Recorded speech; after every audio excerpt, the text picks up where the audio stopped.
Okay, I'd like to, if you'll permit me, to take a few minutes at the outset to make a few comments.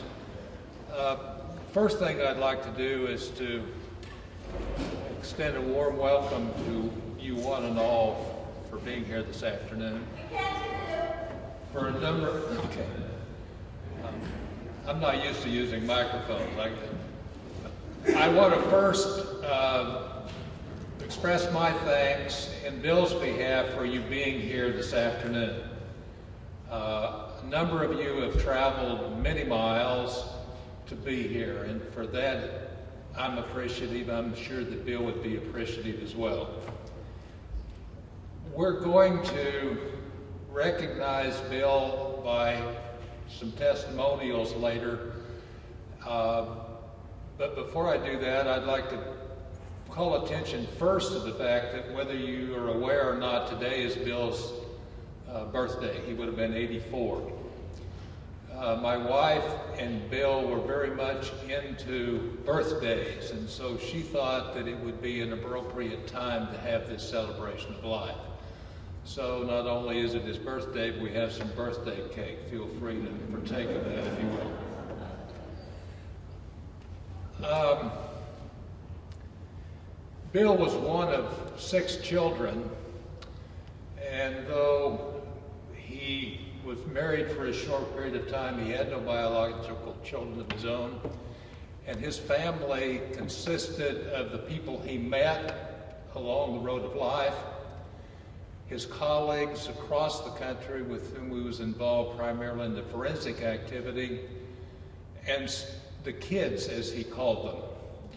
I met one of those kids yesterday for lunch, and he's almost as old as I am. But he still was referring to those of you who were his students as the kids. And you know, and I know, that he cultivated relationships with many of you through the years by phone and by email, and on trips in his Coleman camper. When he retired, for those of you that were here, he bought a Coleman. It was his intent to hit all the states in the continental United States, and I think he made most of those. He told me he put some 50,000 miles on it, but he never learned to back the damn thing up. When he made reservations, and always made reservations in advance of the campground, he said, you either have to give me a pull through or someone has to back it for me. And an occasion or two that he pulled his camper up to where my wife and I keep our place, it was fun to watch him try and back that camper.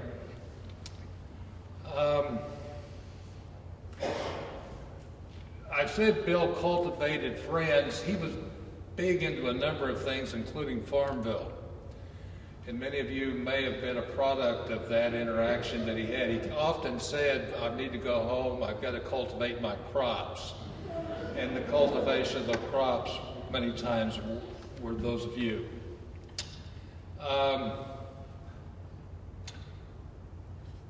I met Bill in 1977 at the SCA convention. We had a position open for director of forensics. And back in that day, it was not unusual to interview candidates in a hotel room as kind of a preliminary effort to get an understanding of who they were and what they were about. And I'll never forget Bill coming in, dark suit, narrow tie, afro, massive afro, pacing from one side of the room to the other, chain smoking, and attempting to convince me that if he came to you and I, he would make it the center of the forensic universe. And foolishly or unfoolishly, whatever the case may be, I hired Bill, and that began a 40-year friendship that he and I had developed.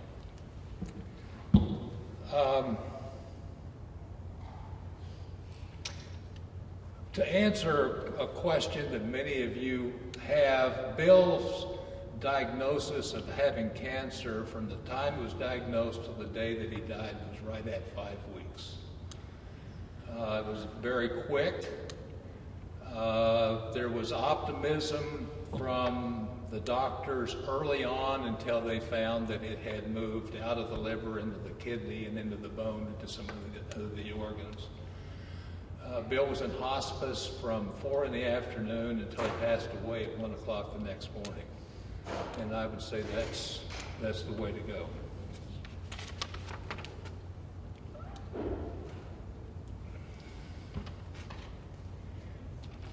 One of Bill's nephews in Happy Camp, Oregon, that's the name of the town, Happy Camp, asked that I share a story with you, which she says that when the family gets together, which is not often, that this is one of the stories that always comes up about Bill. They were in Oregon on a hiking trip out to look at a waterfall when they came to a pile of bear scat on the trail. Bill asked what it was. And they said, well, that's bear scat. He immediately pulled out his camera, took a picture, raised his hand in the air and said, I now have proof for the age-old question, does a bear really shit in the woods?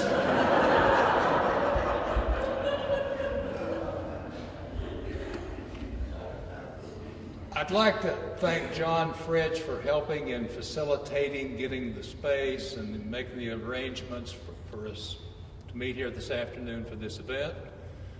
I'd like to thank Jim O'Connor for putting together the copy for the program, to Penny O'Connor for contributing in any of a number of ways to making this event possible, and to my wife, who was probably Bill's best friend, for all that she's done through the years in supporting him and me. Now, we both needed it, but Bill, during the last couple of years, was particularly needy, and Arlene was always there.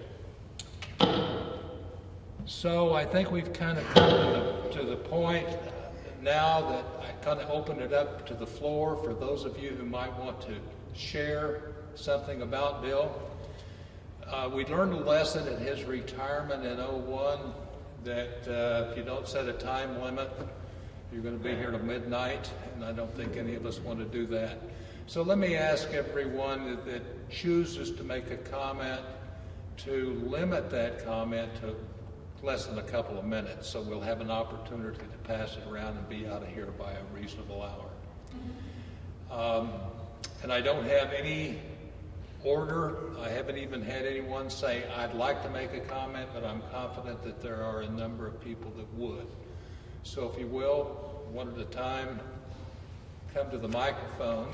By the way, I'll tell you why we're doing the microphone or the videotaping here, is that suggestion was made that it be put on YouTube or the internet in some fashion so that those who couldn't attend this evening would have an opportunity to see it. And his family is very much interested in seeing it as well. And so I'm not sure how that's all going to be done, but we'll put out the word on how it's going to transpire. So that's why the two gentlemen are here with the cameras, and I keep hitting the microphone. That's not the one that I'm supposed to be using. So whoever's first, come. Which one are we supposed to be? Both. Oh, both. I'll pick you. Okay, I think so. John asked me when we were planning this, I'm Penny O'Connor, I know most of you. John asked me when we were planning this if I wanted to talk, and I said, yes. And I learned my lesson from Bill's retirement, who was there, a lot of us. I learned my lesson when you're in a room full of awesome speakers and debaters, you want to go first because you get more and more nervous. That was an awesome event.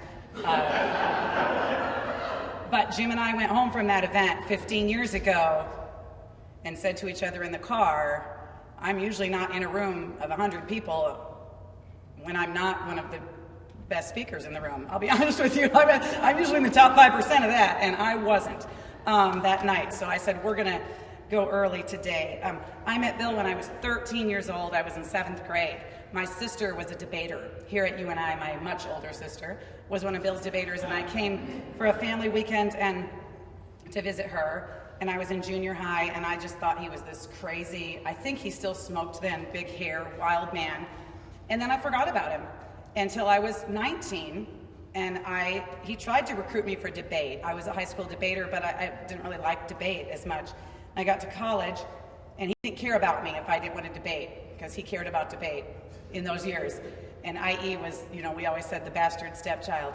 And then I came to campus, and we had some good coaches, and the IE team got real good in a real short period of time, and still is, yay, there they are. But we got real good in the 80s, and into several of the people are here.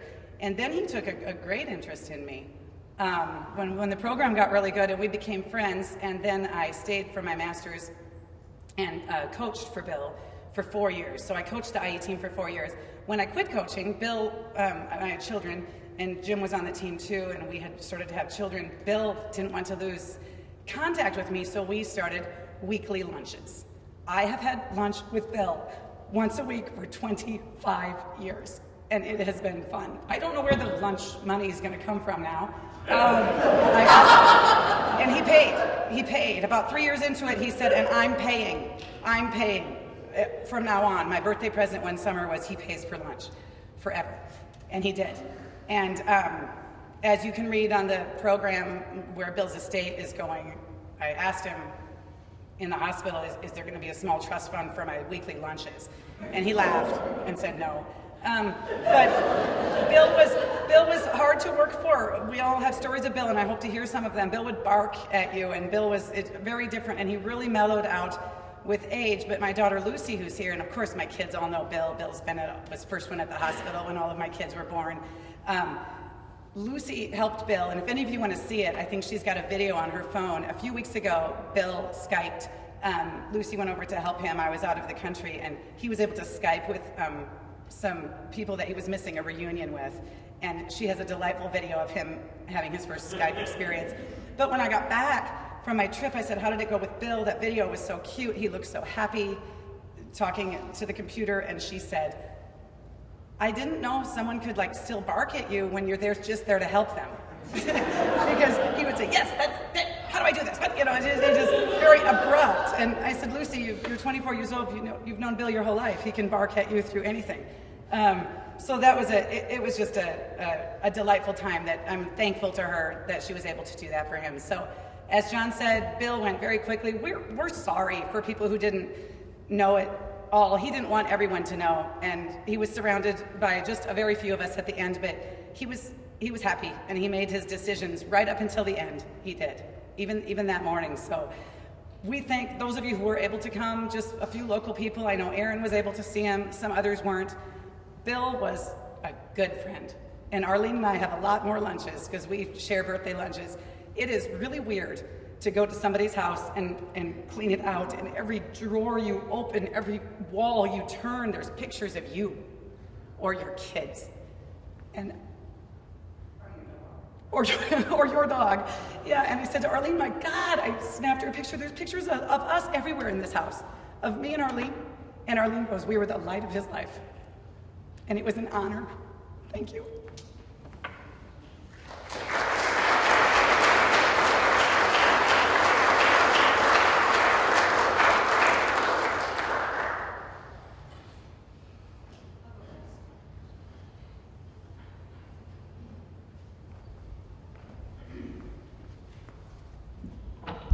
I'll go next because I'm a good segue from Penny to the rest of you, because Dennis and I had lunch fairly on a regular basis with Bill also, but he never paid for ours. So.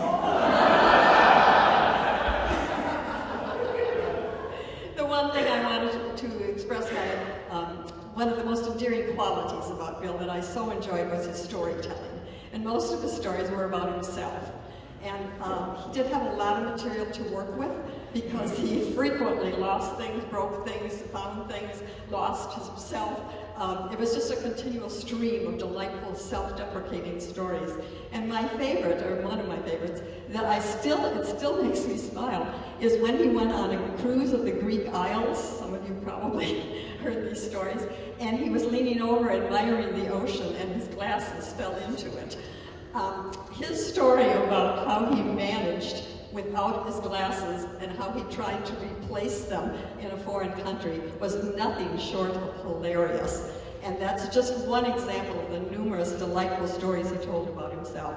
So one of the things I think that marks a really good person is someone who can laugh at themselves and refuses to laugh at others. And that was Bill.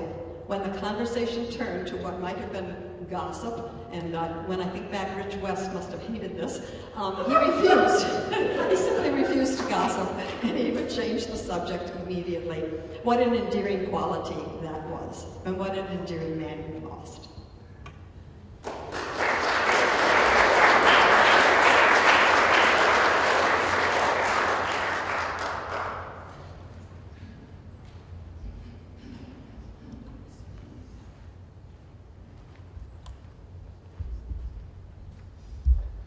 I'm David Zarefsky. One of Bill's very close friends who was not able to be here because of illness is J.W. Patterson, emeritus professor at the University of Kentucky, who has known Bill since 1950, when Bill was a senior in high school.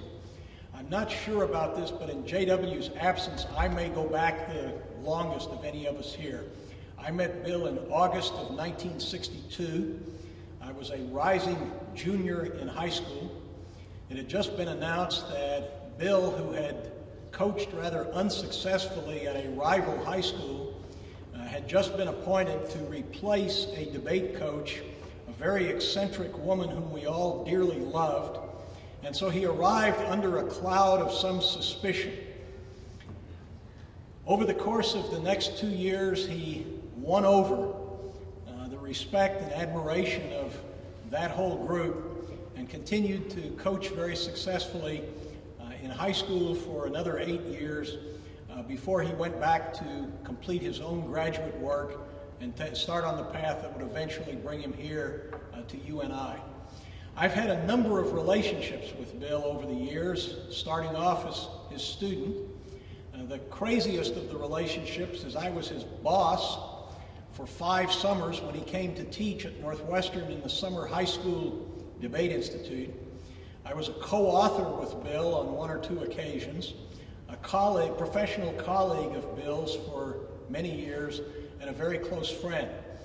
When Bill first came up north to the University of Minnesota to work on his PhD, I began seeing him much more regularly and helping him learn how to adjust to winter, which was a new experience for him. And then a few years after that, when he came to UNI, we began a practice of every year or two.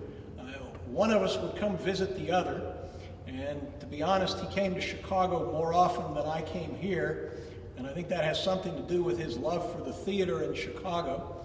He would often come around his birthday, and we would go out and see a play or two and have a good dinner. And then every year or year and a half, my family and I would come out to visit him here in Cedar Falls. First at his apartment out in Thunder Ridge, which he didn't occupy for very long, and then in the house that he dearly loved and occupied for at least 30 years, probably a little bit longer than that. I have a whole series of pictures of my 2 kids with Bill on the front porch swing, which he dearly loved, and they loved being with him. My brothers and I have commented, we've all had this experience. Our wives, all of whom met Bill much later in life than we did, all talked about how he was such a kind person, such an outgoing, such an amiable person, such fun to be with, and couldn't quite believe it when we told the stories about what an eccentric character he was in his early years. And if you think he's mellowed out since he's been at UNI, that's nothing compared to the distance that he traveled when he started out coaching in high school. He talked my parents into heading up the Parents Club that he organized at Bel Air. He got a dog which somehow always managed to find its way into our backyard when he was off on debate trips. He made it a point to show up conveniently at dinner time for emergency coaching sessions.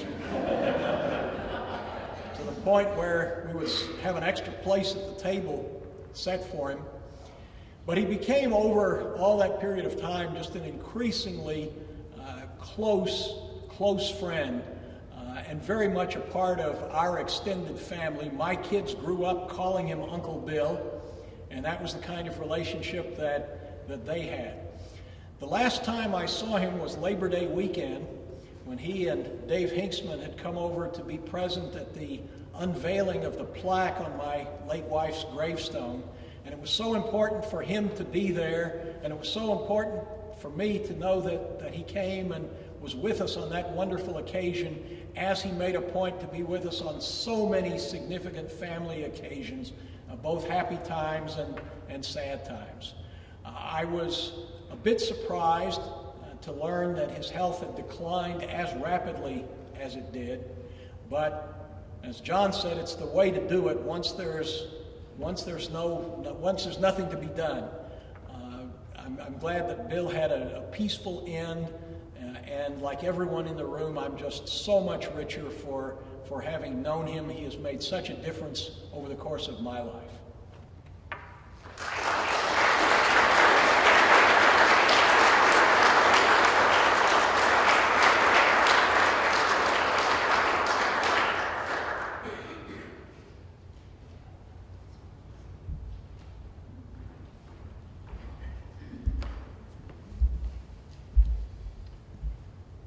I'm Bill Roig, Bel Air High School class of '68, coming along behind David's class by 4 years. Bill was a teacher par excellence. I recall the first time he criticized me on one of my attempts at either extemp or oratory, and it was rather an evisceration of the logic behind my talk, until I thought about it and realized he was exactly right. Damn, he nailed it on the head. It wasn't very well thought through. And that was the way he approached us every day in high school, and frankly, in a way no other teacher did. He conversed with us, he directed us in the best Socratic tradition of education, and he developed us to the extent that by the time we were seniors, we were far, far better than what we had been as sophomores, and even much, much better than we had been as juniors. And not so many teachers had that opportunity to meet with us over the course of 2 or 3 years while we went through his debate program. What he taught me sustained me all the way through college and into professional career. How to organize arguments, how to build cases, how to speak effectively and emphatically to other people. And I'll always remember him for that. I also remember him from some funny stories. I remember a debate colleague dropping the transmission of his car on the Gulf Freeway between Houston and Galveston one night, leaving it at a gas station to have it stripped. And the next morning when Bill arrived to claim his car, it was on cinder blocks with no wheels or tires or transmission. Needless to say, that person didn't drive again, but I thought in honor of my senior year when he gave me the keys to his brand new Mercury Cougar to drive to a tournament for him. And many, many years later, on a meeting with him when I was in my 50s, we happened to share a cab ride from the Los Angeles airport to our destination. And I told him that I was going, at the end of the ride, I was going to pick up the fare, and he kind of, in a slightly insulting way, said, "Oh, I suppose you're trying to tell me that you make more money than I do." And I said, "No, Bill, it's because I remember driving your Cougar in high school and never, ever, ever putting any gas in it, and I just thought it would help ameliorate that." I was on the other end of that Skype in Redmond, Oregon, as he was planning to come to reunion of largely my class, but a few people in the year on either side of us. We've been planning that since January. He was very much looking forward to it, and I was rather taken aback, obviously, the way things unfolded. We lost another dear debate colleague the week after that tournament, and then Bill about 10 days later. So it was a damper on the reunion, but we all were united in the glory, benefit, and privilege of having studied and learned so much, studied with and learned so much from Bill. In closing, all I can think of to say is intellectually I would have felt very deprived as a freshman in college without the treatment Bill gave us. And I know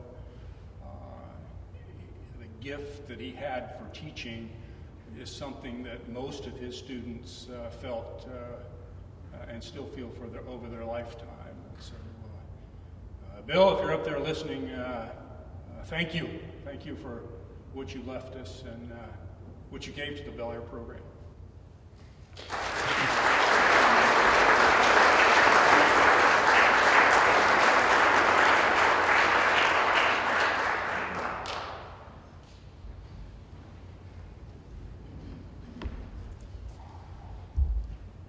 Hello, I'm John Maracle, and I am the last Bel Air speaker you'll have to listen to today. I too was with Bill in the 1968 class, and the very first memory I have of Bill Henderson was in his speech class when I was in the 10th grade. Now that was a class, if you wanted to debate, that you were compelled to take. And the word just will always be in my mind, because as a young boy growing up in Texas, I didn't use that word. I used just. And he said, John, I want you to stand up and repeat the word just 30 times. Just. You're getting the drift. It worked. And I was so impressed. My gosh, this guy might know something after all. My parents hated him. Why did they hate him? Well, finally he was bringing alive the fact that maybe everything they said wasn't the gospel truth. There might be some reason to challenge it, and look out, I did. I survived that episode, which repeated itself over the years. I lost contact with Bill from high school up until shortly after 1992, when I began teaching myself at Seattle University Law School, and realized for the first time what an incredibly difficult job that is if you want to do it right. So I was sitting at my desk one day and I thought, you ought to call that guy and tell him what you think of him. And so I did. And it reunited us, because he was, in terms of a teacher, the most influential in my life. Fortunately, in the years since, and because most of my family is in the great state of Iowa, I would get together with him almost annually. And I want to add on to one thing that David Zarefsky said. My wife was under no illusions about Bill Henderson. They were arguing within 15 minutes of having met each other. I, in fact, just thought I ought to leave the room. But the sum experience of my life with Bill was a wonderful one. Oh, it was difficult back in high school. But the benefits and the value of what he passed on to me, I hope to have passed on to my own students. He was, I believe, a master teacher, and he always will be. Thank you, Bill.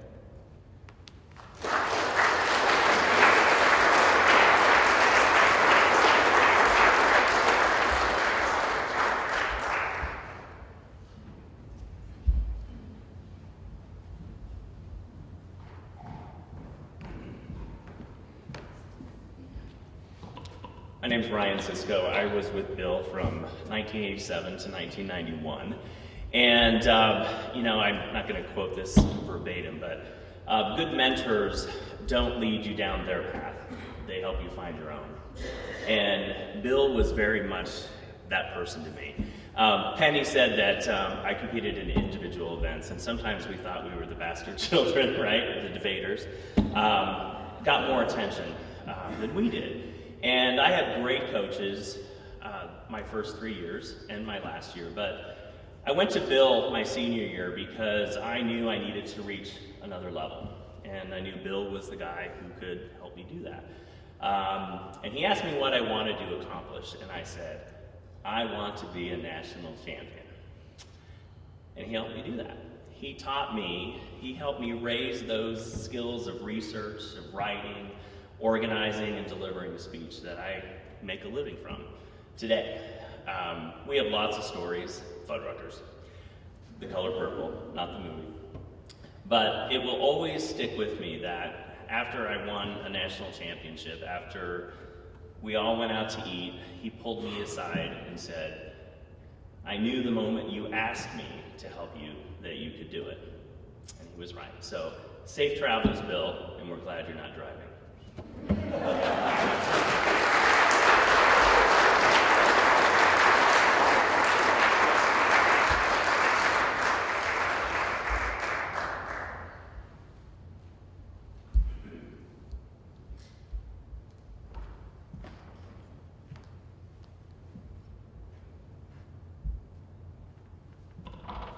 Hello, my name is Dan Topp. I was a graduate student from 1987 through 1989.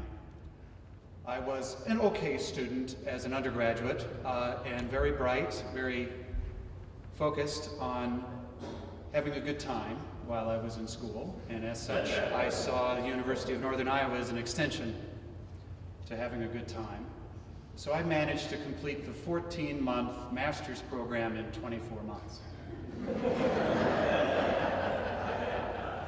And in that opportunity of that time, I got to know many people here on campus, mostly, well, in equal measure, I would suspect, between the theater department and the communication program, and where public speaking and debates and forensics lived. And I look back at that time as being very formative to me. So as I reflected on Bill, I wrote a bit to our Facebook group that we have with the friends that I've made during that time, and I thought I would share that with you now.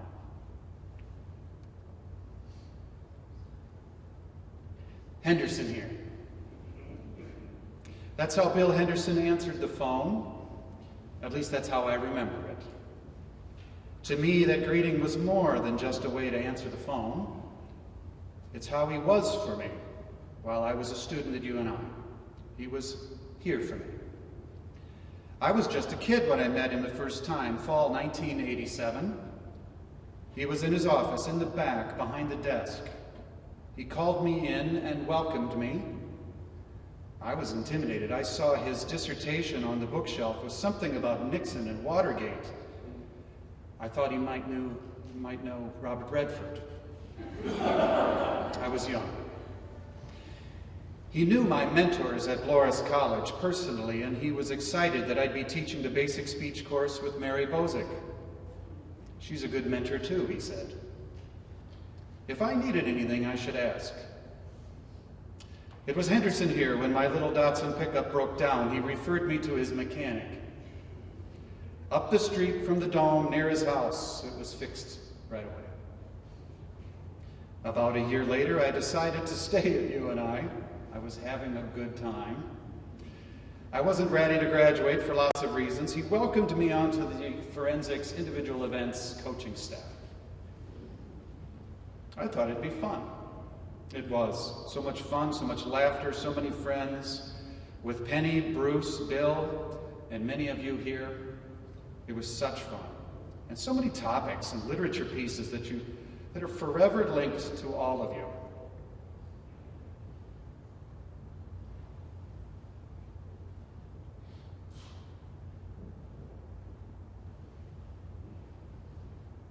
It's like he painted the sky with glitter stuff. A man with a face like a horse. A 3-point stance. Catfish. Dioxins. They're friggin' everywhere. You can't make me nuts. The wind beneath my wings. I think if I heard that song one more time. And then finally, I'm from Oshen, Iowa. What am I doing driving a car in New York City? It was Henderson here when I struggled with my academic writing. He edited my master's thesis. He let me use the debate room computers. He advised me on the graduate college. He let me write the minutes to our weekly individual event staff meetings. He always laughed at my lame attempts at humor. Through that memorable year, it was Henderson here through it all. He was also Henderson here when I got my first job at Iowa State University. Right after you and I was nobody, I knew nothing, but he advocated for me and I got my first real teaching job. You'll be at a Big 8 school, Dan. Iowa State hired me. I was off. Julie Szymanski and I co-directed the forensics program at Iowa State. We worked together for almost 2 years. Henderson was here through it all. We'll call it the Iowa Swing. He volunteered to co-host an individual events tournament with us. Competitions at UNI and Iowa State on the same weekend. He put his name on the invitations and we got registrations from school as far away as Hastings College, Mankato State, UW-Whitewater, Bradley, Northeast Missouri, all over the Midwest.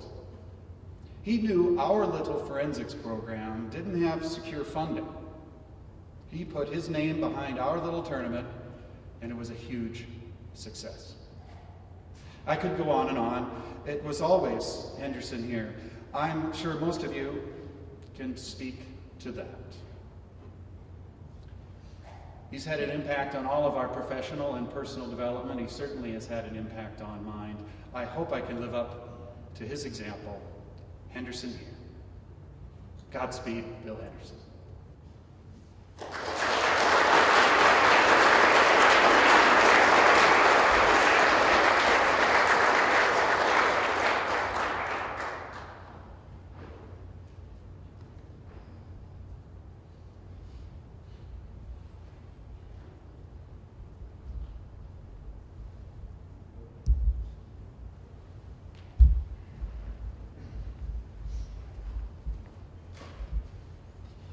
Hi, my name's Jim O'Connor.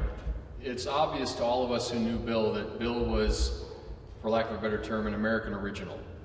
And he will always be in our minds, our hearts. I showed up here at UNI in 1988. I just got out of the military, and I wanted to get in and out as quickly as I could.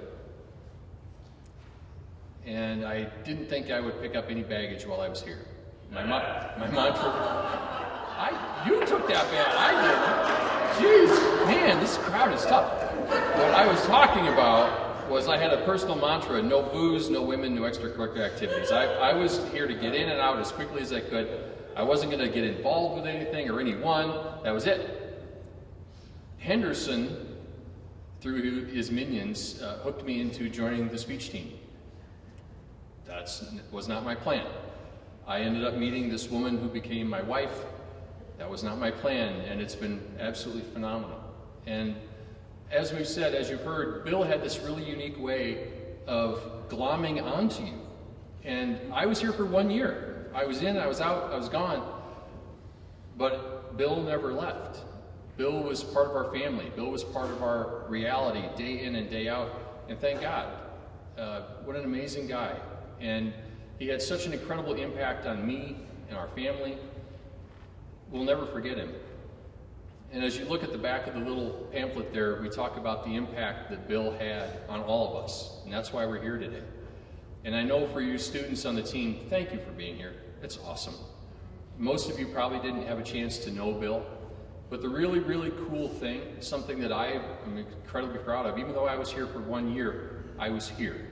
I was part of this. I was part of something that Bill built and something that will outlast all of us. And you students are that next wave of all these waves. You're that next wave, and you can tie your experience and your success back to Bill Henderson, because he made this happen, and it's something that we should all be very, very proud of and never forget. Thank you, Bill.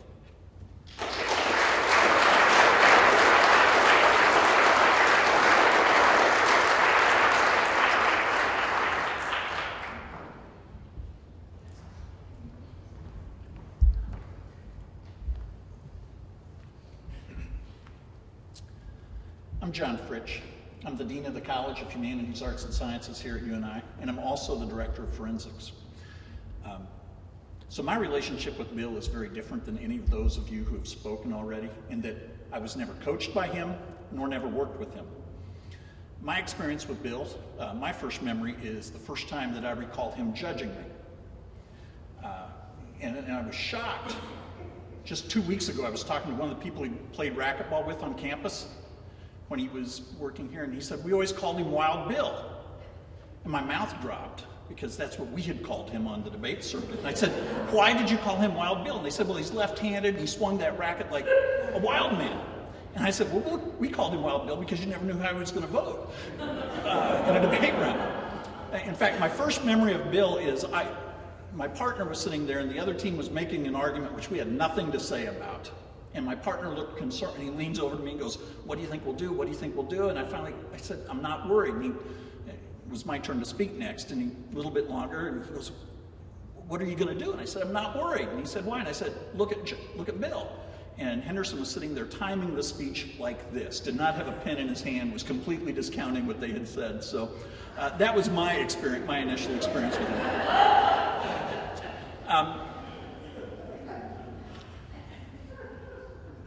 But as I moved here and really got to know Bill a little bit, he and I would do some of the, not weekly, but we would do lunches, and he did not pay every time. He immediately told me we would take turns paying, and he would pay the first time, and then it would be my turn after that. But a couple of things really started to strike me about Bill. The first was his incredible passion for his former students. It immediately blew me away. When I would go to lunch with him, he would start telling me about different people. There was always a conversation about David Zarefsky, and it wasn't just David, but David was someone that he knew that I knew, and so we would start the conversation there. And then suddenly we were talking about people that he thought I must know that I had never met in my life. But it was his passion for his former students that really struck me. He would tell me about trips he was going on, and it always involved one of the people in this room, I can almost guarantee you, was one of the points of destination. The second thing that struck me was his commitment to competition. He believed that we get better through competitive activities. He would talk to me about the successes that people had, and what really struck me in the last few years was how well he monitored what our programs were doing on a competitive level, and beyond that, on a personal level. He knew many of the students better than I would often wonder, how do you know these things? Some of you may know the man Don Parson in Kansas. They both have this ability to know things about people that I don't know how they know. I would be talking to him about one of our students. He would be talking to me about the speech they have written. Where did you see the speech? How do you know this about the current students? But he was very knowledgeable about our competitive success. And with that in mind, actually, I would like to ask the current speech and debate folks to stand up so that you get a chance to see them.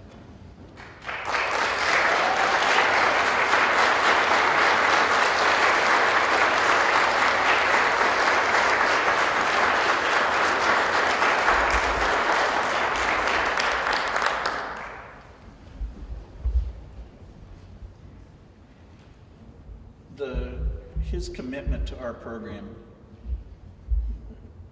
was and is profound and impactful. A few years back, we were having lunch one day, and our program is massively underfunded compared to the programs with which we compete.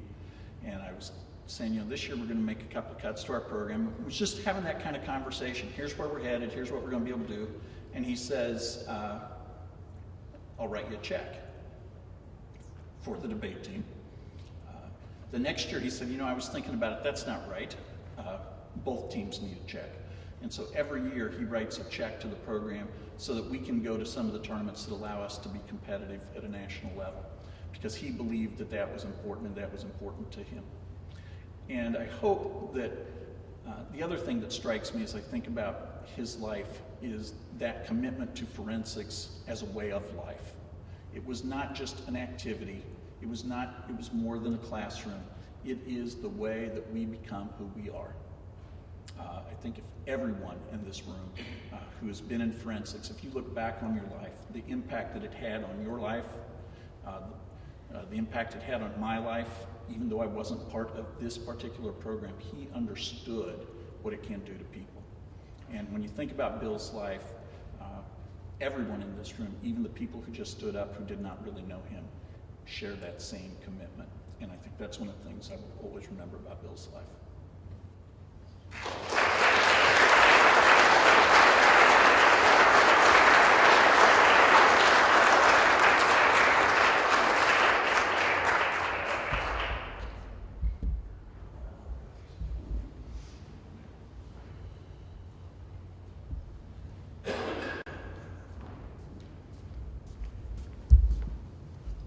I just wanted to stretch. My name's Aaron Hawbaker, and I felt compelled to get up after John spoke because Bill always made us fund our program he made us tape these videos that he would then sell to high schools. Yeah. And he somehow came up with money when, as we progressively got more successful, we went from driving in vans to flying and those sorts of things. But it always upset me when we had to do those tapes for the high school students, because I never wore a tie back then, okay? I have a difficult time putting one on now, and I would always have to dress up. You know, I'd have to find a collared shirt, which for me was difficult back then. But we would do it because you would do it for Bill, because Bill said so, or he would bark at you. You know? But the thing, I'm not going to go on and on, but because I agree with what John said, and that everybody here has had that impact from Bill. And the funny thing is that, what I do now is I run the public defender's office up here. And so my job is to try to keep people out of prison that are accused of killing others, which it does not endear me to a lot of folks.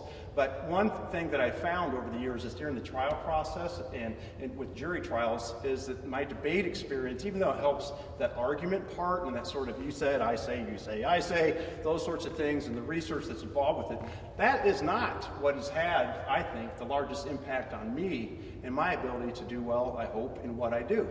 Oddly enough, and it was just a recent reflection that actually preceded Bill's death and the knowledge of his health problems, is that the one impact he had on me there, which I think has been the most significant, was the persuasion class I took from him. Oddly enough. Or maybe it's odd that I finally am aware of that now. What a teacher is that? What kind of man is that for that one semester, that 3 hours? And I'm sitting here 25 odd years later and realizing finally what a profound impact that had on me and my ability to get up and stand in front of 12 people who don't like me already and try to get them to see the world the way that I want them to see it. And for that, I am forever, ever grateful. And I have hundreds upon hundreds of stories. But I do want to apologize to the speech team. I didn't realize that you guys were the stepchildren of Bill on that.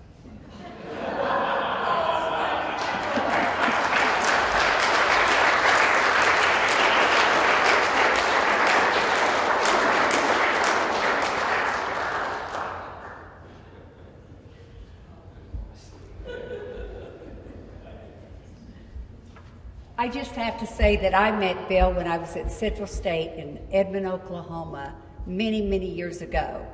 And you all should know there will never be a friend. And if you haven't had a friend like Bill Henderson, you haven't lived. And I'm here today to say we've always celebrated birthdays, and I wanted him to know that we were celebrating him today and that we could all say goodbye.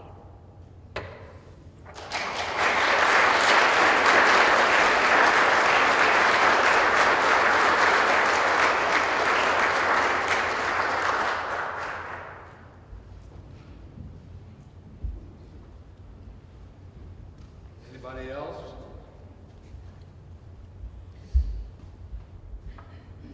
Bill's commitment to forensic activity was evidenced in his trust, where the assets are to be divided between Bel Air High School in Houston and the University of Northern Iowa.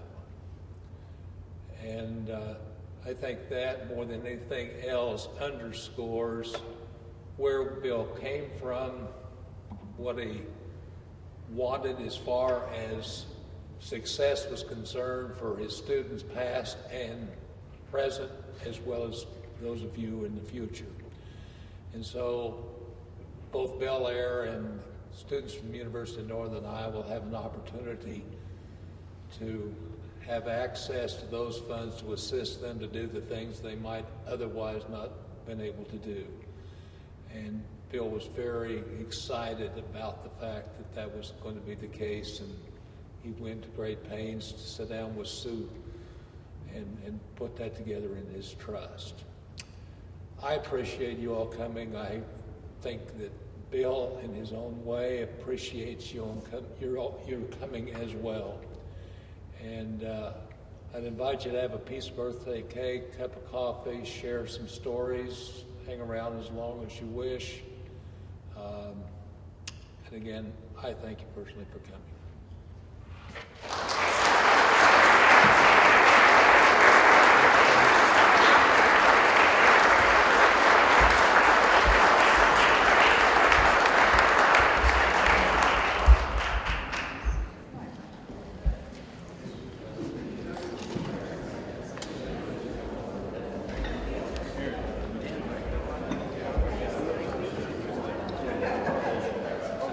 And you'd have